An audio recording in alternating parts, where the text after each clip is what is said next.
This is the Opie and Anthony Show.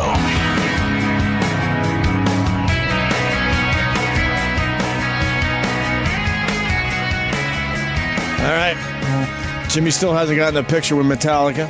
It's been going on all morning. Oh, poor Sam. Look at him. What happened? He's pointing. He's trying to get this figured out. Oh, E-Rock is brought to you by Mama Mancini's. Mama Mancini's, the meatball lover's meatball. All right. Tony Danza! Tony Danza's outside. He's got to come in here. Your eye just completely turned red. Yeah, I got a problem in my left eye. What's happening, guys? Tony, What's up, Tony? How you doing? Good? I'm great. All right. What's going on with you, Tony? How are you, brother? Terrific. All right. That's Sam, young Sam Roberts. Sam. Take a seat, Yeah. pull That's up a Jim. mic, and Looking like $1 million let's hang bucks, out. Tony. Of course. I feel good. Like You $1 look million great. fucking I'm a bucks. musical, guys. You look great. You're in a musical. We're on. What are you doing? I'm doing a musical called Honeymoon in Vegas. Really? And remember the picture? Yeah. With Nick Cage Sure. and Sarah Jessica Parker and Jimmy Caan. I'm playing a Jimmy Caan part, and Jason Robert Brown wrote a score for this thing. It's great. And we're doing it at the Paper Mill Playhouse in New Jersey. Thursday night's the first preview, and then open October 6th. Broadway Bound is That's what you're going for, right? The hope. How much have you done stage acting? A lot of it over the years, or has it been more film? No, too? I played Max Bialystock on Broadway. I played the producers. I played the heavy-set Jewish guy. I mean, who says I got no range? Come on, give me a break. No, but I did Iceman Comet. I did A View from the Bridge. So, I've had a little bit of experience. But this is the first time that I'm going to, originate a part, be on a cast album. Give me a break. All right, cast album now. You're not coming into I saw you the other day. Where did I see you? You were great. Jimmy. Oh, thank you. You were funny. Thank you. The other night. Backstage in Metallica. That was. How about Metallica was there last night? By the way, Marietta? if I run Yeah, out that the was door, great. I apologize. I'm obsessed with a Metallica photo, and they're being interviewed down. So if I run through that's what's that. Yeah. He needs to get this picture done. Was Yeah, it no, you were being interviewed. I can't remember what the hell show it was. I caught you. Oh man, Leno? No, it wasn't Leno. have What the been. Does hell- a lot of Leno. What the hell was it? Could Where be did I on- see you? You must know. You know what I mean? I don't know even. I don't know, huh? That happens to me Was it- too. Especially when I drink. Was it local? I don't know what I did recently. He doesn't know. yeah, I was at the Yankee game yesterday and saw that whole thing with Mariano. It was great, man. Did you read the article in the Times yesterday about the send off as opposed to a lot of the other send offs of the Yankee greats, DiMaggio and Whitey Ford? He was supposed to get his full year's salary. They gave him 2 weeks severance pay. Yeah, I mean it. It's true. No, come on. Yeah, and Yogi, of course. That debacle, and who else did they on Reggie? And but this is one of the few where you get, DiMaggio evidently has this. He has this last year is not a great year, and he's very unhappy. And he walks away and says he can't hit anymore. And he walks away, but. This has been unbelievable, and he's the nicest guy, isn't he? I mean, It's amazing. so Very humble. He's so respected in the league and also in life. He's just done great things down in there in Panama. Humble. Humility. I was reading yesterday in the Times, like Frank Bruni's column. We about get it, Tony. You read the Times. I do. I can't help it. I read the Wall Street Journal. I read like a nut. I read the New York Post Times. But he says he's talking about humility and how it's like it's not necessary in our society. It's one of the things that we don't see much of. So when you see a little bit of it, it's pretty cool. Yeah, It is cool. it's But what about different. Andy Pettit? Poor Andy Pettit. I know. Andy was out there. He's like, pitching hey, his last game. this at is my Yankee last Stadium. game too. Yeah, they gave him a bow. Yeah, They gave him a bow. Yeah, I thought it they was gave him a really little nice. curtain call. He came out, he waved his hat, and it's like, all right, take it easy. Hey Andy, do you want to tip Take your your hat shoes while for a Mariano's? You want to tip your hat while Rivera's getting into the roles we got on? Just do a little hat tip, Andy. Well, they gave what? Rivera an hour and a half Put the gas before? in that Yeah, car, it would was you? Andy? amazing. They gave him an hour and a half before the game. They could have gave Pettit 10 minutes. Yeah, 10 minutes. Give him 10. Well, And then he how had just about- announced it. Yeah. Let's just talk about the Yankees for 1 second and where we are right now. It's not In the good. shitter, as they say, in the proverbial shitter. What are they, six games to go, 4 back? The party's over. Yeah. It's done. They It's just done. To call right it a from the day. beginning. At least it's not a disappointing season because right from the beginning, I think we all knew that there was going to be trouble this And it's hard year. to judge it, because Yeah, of yeah. everything that happened. I mean, you can't even. I'll tell you one thing. You got to give A-Rod. I mean, A-Rod hasn't played bad since he's been back. That's hilarious. For a guy that hasn't played in a long time to come back and has and a pick it grand up. slam Friday. How about Selig would have been nuts if he was in the playoffs? Yeah, right. He hates him so. Thank you. He's in bed with Hank Aaron, Bud Selig, the commissioner. So he doesn't want anybody. He didn't want Barry Bonds. He doesn't want A-Rod touching Hank Aaron's records. That's it's a personal issue. You think that you really do? You think that's true? 100%. Absolutely. I mean, you're just making up the rules by going, you're suspended 211 games or whatever you wanted to give him. You're just making shit up now. You're making stuff up. There's no precedent for that. There's no, set thing. Sorry if he got caught and he goes, hey, give me those records before baseball gets them. Pull it out of anywhere. 209. 209, I thought 211 was 209. 209. We can handle that. So now, are you a song and dance man in this? Well, yeah, so I got 5 songs. I dance. I got. There's only one time in the show when there's only one guy on the stage and singing and you? dancing. And hey, you know who's in it? Man. Rob McClure's in it. The kid that the actor. I call him a kid because he is a kid, but the actor that got the Tony nomination for Chaplin. The kid's really something. Oh wow, he's really something. Mm-hmm. He plays Jack. Bryn O'Malley from Annie and Avenue Q plays Betsy. And I mean, the show is just loaded with people. And you know, my barometer is that the ensemble, those people that are in shows and they can do 8 parts and they do everything, and it's amazing. You know, you feel like you're hanging up by your fingernails because the choreographer goes, "Here's the step," boom, they do it. The music director says, "Here's the harmony," boom, they do it. And you're like, "Wait a minute, hold on a second." And so these people that you know are like grizzled veterans, young grizzled veterans, are very excited about the material. Yeah, a lot of great songs. This guy wrote a great score. Wow, and I'm in. It's like Sinatra land. It's really funny. It's really. It's Jimmy Cahn's part as Sinatra. It's with so people really were surprised when you come out and start singing and stuff because we know you from Taxi originally and then of course Who's the Boss and stuff and not much singing and dancing going on there. And I'll be honest with you, Taxi really. The end of Taxi, I took a tap dance lesson. That's what happened. I got hooked on that. And that sort of said to me, hey, maybe I can do the rest of it. Because if I start to stink, I can always tap. You know what I mean? So it sort of gave me a license. And then let me tell you, it wasn't easy. I got to tell you, go out and sing. Go out and put your. I never go looked. out. You're not a singer. You don't have a trade. Go try it. See how your heart beats. I never it's looked wild. and thought that like dancing was an easy thing. That's got to be, and especially like you said, the choreographers they do. I can't remember like it's 2 great. things in a row. When you do it and it works, and I'm telling you something. Let me tell you. I mean, there's a lot of things that are fun in the world. Go do a musical. First of all, it's the greatest team effort of all time. It's like a straight play is a team effort, but a musical, there's so much going on. Even the backstage choreography is crazy. The quick changes, the places you got to run to here, you got to be over there, you got to make an entrance. When I did the producers, forget it. That was the most fun, and it's you. Everybody has to pull together. It's one of the great and you sing and dance. How's that for a job? Tony, what did you do yesterday? I sang and danced. You should do the Spider-Man play because I remember seeing you in your Spider-Man costume back during your TV show. Don't remind me. You know what Bobby Darin said at the Copa when somebody yelled out, "Splish splash!" He went, "You're going back further than I care to remember." By the way, you're in one of the most underrated comedy films ever, fucking Hollywood Nights. Oh my God, Michelle Pfeiffer, Robert Wu. Yeah. That was a funny movie, and it never got the credit it deserved as one of the fucking a really great comedy. I had a meeting with. They were going to do a movie about John Gotti Jr.'s life. So I had a meeting with John Gotti Jr. And so it's, hey, it's kind of wacky. and his bodyguard blocked out the sun. It was amazing. But anyway, he loves that movie. He loves Hollywood Nights. Yeah. That was a very funny movie. Funny. My dick is in the punch. Yeah.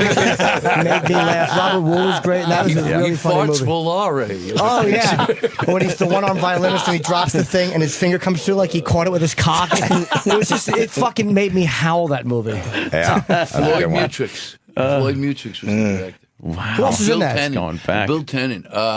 Who else is in besides you, Michelle Pfeiffer, and Robert Wu? Bobby Wall. Do you remember Joyce Heiser and she was in a few movies, and they were the Iron Box twins, the two girls. Eli Wallach's daughter. Oh man, was one, and yeah, I mean it was. Wait, was that the one when Turk? Oh no, when Turk came on himself, that was a different one. When he came in his pants. Did you come, Turk? Yes, I'm glad I came. That's, you know who that is? Robert Will. No, but the girl. Who's the girl? Oh wait. The Turk, nanny. did you come? The nanny. That's it was right. whatever her name is. Fran Drescher. Fran. I love I'm giving you guys clues Yeah, here. I know. Right? It's fun. Any TV in the future? You're just pretty much live performances And movies. What and can I tell you? movies, of course. We had so much fun with when you were on had your Tony Danza show. It was great. Yeah. I had fun with it too, and I got abused, and it was it was just so much fun. We would watch. It would actually come on, I guess, right before, During our show, I think. right before we were ready to leave or something. Yeah. It would come We on. hung around and watched we it. made sure we tuned in and did kind of a commentary on the monologue. My favorite thing with your segues. you know what Joel McHale on Talk Soup called them danzitions. Transitions, Like right. I'd go Well, that's from, flattering. That's flattering. murder and mayhem to, hey, you know what I did last That was because I remember a few of those, and it was like there was an earthquake in California. Thoughts and prayers. We got to. You see this juggler? We had, and we were like, "Holy mother of God! Did that stop short?" I know. But oh my There's God, not a lot of forethought. It's just going. You know what? It was great. Hey, you It were was just very talking. entertaining. You Yeah, weren't trying to be some fake. It was kind of nice to see somebody just talking normally on Right. television. You can't do it though. You can't do it. And Yeah. I'll be honest with you. There was a time I was really crushed when it was Really? canceled. Yeah, I really like. And plus, it's you know, Tony Danza's show. Right. It's got your name on it. But How many seasons was that on, It wasn't Tony? doing 2 years, and 2 it years. wasn't doing bad in the ratings. We were number one here in New York. Yeah. It was, Yeah.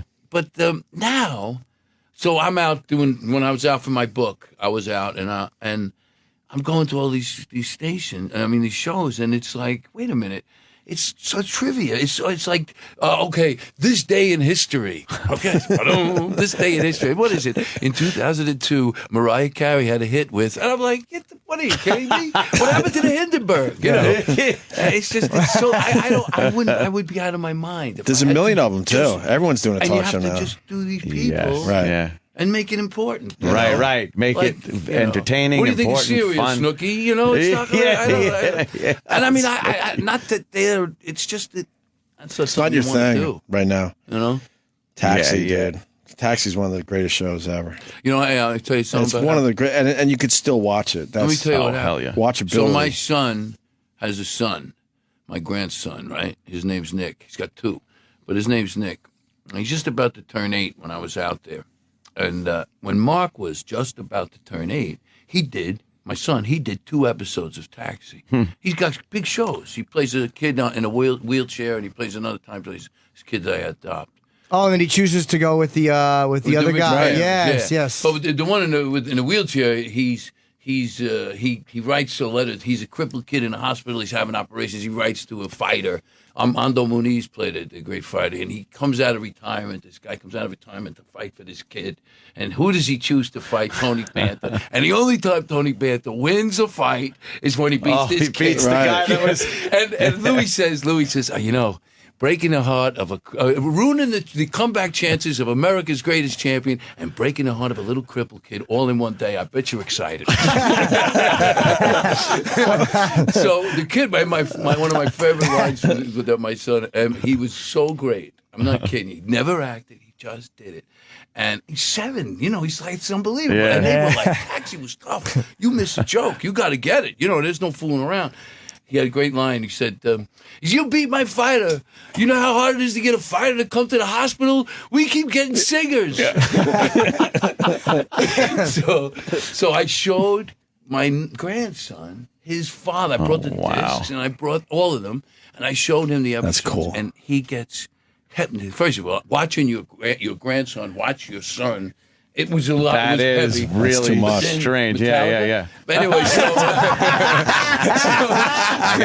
so anyway, Is it happening? He gets hooked. Get video. And the same thing that happened to my son happened to him. He gets hooked on Danny. On Louis. Wow. He's walking around going, I don't want to interrupt you. I like what you're saying. You know, with Danny.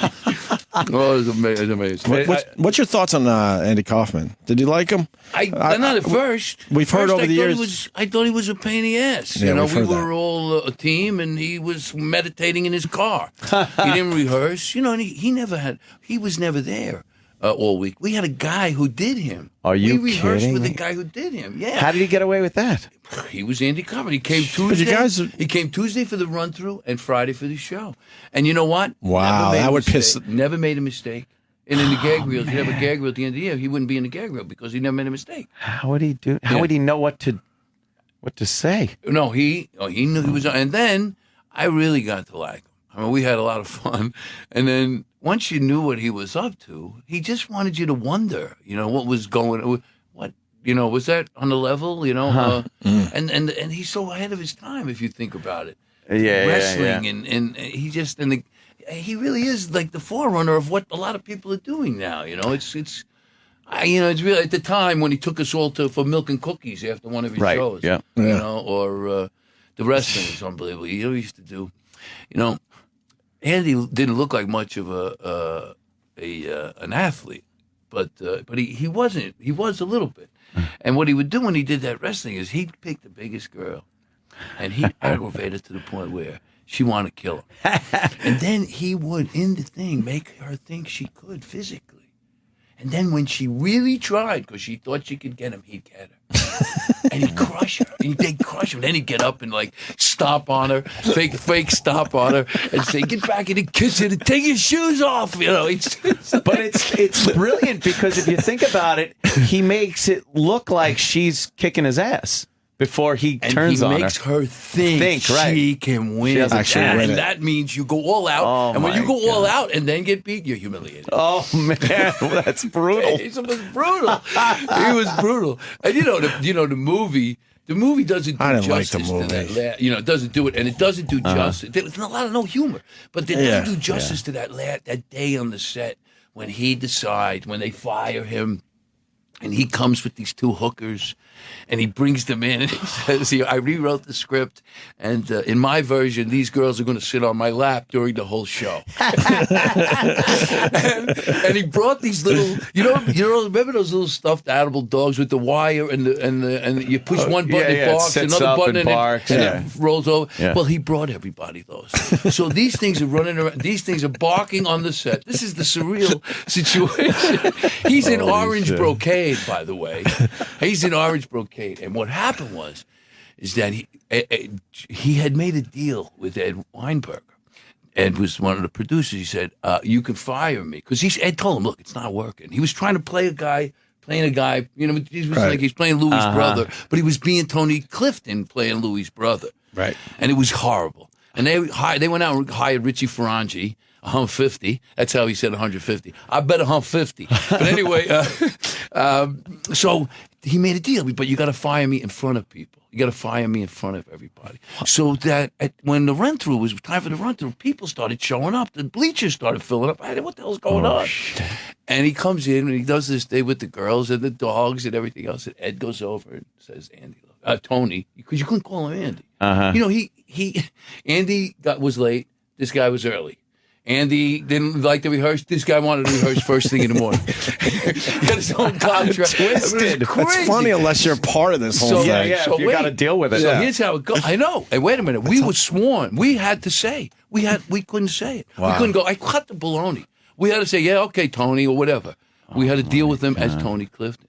And all of us, Judd, everybody. But everybody was like up to here this day. Fed up, yeah. So when he gets fired, he starts screaming, you can't fire me. I got the biggest contract. I got the biggest contract. And he's screaming. And Judd was sitting, I'll never forget, Judd was sitting on the running board of one of the cabs. He was sitting there. And he was just in there watching, you know. And finally, you could just see it. He blew up. No, I got the biggest contract. And they get in a wrestling match. They're on the ground. Ed goes over. And it's like, you know those cartoons where there's a fight and it's like dust and you reach in and you get pulled in. Yeah. Boom, he's in. Security comes. They drag him off. It was unbelievable. Oh, it was just the craziest thing. What a maniac. I know. He was amazing. I don't know how you work with that. That's you know what, though? It's amazing. When you worked with him, I got some of my best scenes with him. Yeah. You know, shut up. When we say shut up to each other 3 times, you know, you shut up. Oh, that's fantastic. I think about the show a lot. And, you know, it's a great show for an 8-year-old to watch. Right. Because invariably what happens is people get in trouble and everybody comes to your aid. It's about loyalty and about friendship. It's such a different, you know, just a different mentality. Yeah. You know. And Who's the Boss is on, like, everywhere still. Yeah, it's still around. Yeah. It's amazing. You know, when I was teaching in Philadelphia, the kids, they don't know who I was. You know, one kid says, I think my mother's a fan. You know, it was like that. Or one kid says, isn't he in Cheers? You know, so like this. So the year was going on, and it came on during the year. You know, it came back on and rerun. And kids started watching it, you know. They'd come in and say, hey, Mr. Danza, it's pretty funny. You know, you didn't walk like you do now. How was that, though, teaching after after acting? Yeah? It's the greatest. You know, it changed my life. Really? Yeah, because I think if anybody who spends a year in an inner city school in America, a public school, will have their opinions changed about education, about kids, about teachers, about everything. I mean, it's you know, one of the things that I talk about now, because I'm an education advocate. I see that. Yes. Look, New York Times best. We see that. Yes. Oh boy. Anyway, I wish my parents were around. Anyway, one of the things you see is, you know, there's a move to privatize, and you know, I keep thinking, how do you privatize schools? First of all, privatize education. We got to profit on education. But anyway, how do you privatize schools and not have a two-tier system? Because there are motivated kids with motivated parents and guardians who will go to the good school. The other kids are going to get left behind, and that's where the budget cuts will be. So and we've tried two-tier. It doesn't work. So I think one thing that's missing is this commitment to educate all our kids like there was when we were kids. You know, there was no talk of it. There was no question. Right. You know, I mean, and nobody had to pay $1,000 a year to go to a private school. I mean, we have to we have to come to grips with these, you know, it's like, I don't want to pay for the deadbeats either. Believe me. But I don't think you can literally throw the babies out with the bathwater, you know, because it's not the kids' fault. Yeah, it's not. The thing with the teachers, though, apparently it's very hard to fire an incompetent teacher. Now, not somebody that's doing a good job, and you know, you're trying to clean house or cut budgets. The obvious or whatnot. ones. I agree. The obvious ones. I agree. I agree with you. But you know what I saw, and this is where you get a different vision. Are there bad teachers? You bet your life there's bad teachers. Bad everything. Like there's bad actors. But what I saw is mostly discouraged teachers. Wow. Discouraged. You know, let me tell you what the statistics are. 30% quit after 3 years. And 50% after 5 years. They throw in the towel. And let me tell you, I went to orientation. I had to go to orientation, do all this stuff in Philadelphia. It's called New Beginnings, Strong Beginnings. 800 first-year teachers, right? Mostly kids. I mean, there was some experienced people coming from other districts and stuff, but mostly out of college, dressed like teachers, ready to take on the world. Right. And I'm telling you, you could have taken on the world with these kids. They were ready to really change the world and contribute. 5 years later, 50% of them give, you know, say, I got to take it on the arches. Sounds like our staff. Yeah, so it's okay. You're right. Jesus. There are problems, and the unions, I think, have come a long way in addressing it. You know, in New York, tenure used to be 94%. It's down in the 50s now. Wow, really? Yeah. So there's been, and nobody knows, but there's been a lot of in this administration. You can make an argument both ways, but at least they've caused a real conversation about it. And a lot of these schools, you know, with teacher evaluation, I think good teachers want to be evaluated. I would love to be evaluated. If you're doing a good job, why not? Show how well you are doing. Yeah, and then it should be merit based. I mean, because when you do better everywhere else, you do better. And why shouldn't, you know? Right. So, Absolutely. I mean, there's certainly things that we should do, but it has to start with a commitment to educate all our kids, because let me tell you, this is so clear to me. It says pay me now or pay me a lot more later situation. Because stressed out and unprepared 5-year-olds become, unproductive adults who are unhappy, and you got to pay for them. I don't understand where they going. They're going to be here. So you ever see it changing? It seems like it's a tough spot. I think when you look at what's going on, I heard somebody say today that what's going on in America as far as the government and Congress and the president is a foreign policy issue. He says because in the world it looks like you don't got to worry about them. They can't build a road. Forget about doing anything else. Right. And so I'm not sure. I mean, listen. I listen to the stuff. I'm like you said, I read the Times, but I do read the other paper too because I was in it last week, but which was weird. But I just it just seems pretty simple to me that we're all. This is what I go. This is my big thing. I tell now. I go to people. Do you know the motto of America? The motto of America. People go, especially young people. They never heard about it. I say, well, it's on the flag. People say, in God we trust. No, that's not it. Don't tread on me. No, that's not it. It's e pluribus unum. It's on the money. It's on our seal. It's on the flag. It means out of many, one. That we're all in this together. In the war years, everybody was, and because of that, everybody's together. Now, the new motto is, hey, I got mine. How come you ain't got yours? And so, it's like my father used to say. My father... big, World War II, Bronze Star. We lost a brother. This country meant so much to him and gave him so much. And he used to say, hey, e pluribus unum. I mean, we're all in this together, pal. I go, no, that's not what it means. But, he said, but that's paraphrasing. Right. And we forgot that. We just forgot that. Yeah, there's such divide now. And as far as getting Congress to work with each other, and but I think it's amazing how divided it is. But I think it's a simple thing. You got to buy in. You either it's the thing is if everybody doesn't buy in, nobody sort of buys in. So you got to just buy in a little bit. And let's take this thing with the Affordable Care Act. The Obamacare. Don't get me wrong. Every time you institute any kind of huge legislation like this, it always has to be adjusted. It has to be. There's resistance. But if you work together, you get there. Why instead of all this, we got to defund it. We got to do. The guy's not going to sign a defund thing. Why don't they try to make it better? I think a lot of people would go for that. I don't understand what this. Well, no one wants to work together to make something that the other side came up with better because it will just turn into a next campaign's commercial. When I had my show, I had McCain on, and this is when McCain was before he went. Nuts and back. I can't get over the guy, saying, let's bomb the hell out of Syria, and then they catch him playing video poker during the hearing. During the hearing. And then he doesn't even get it. He makes a joke about it. I lost thousands of dollars.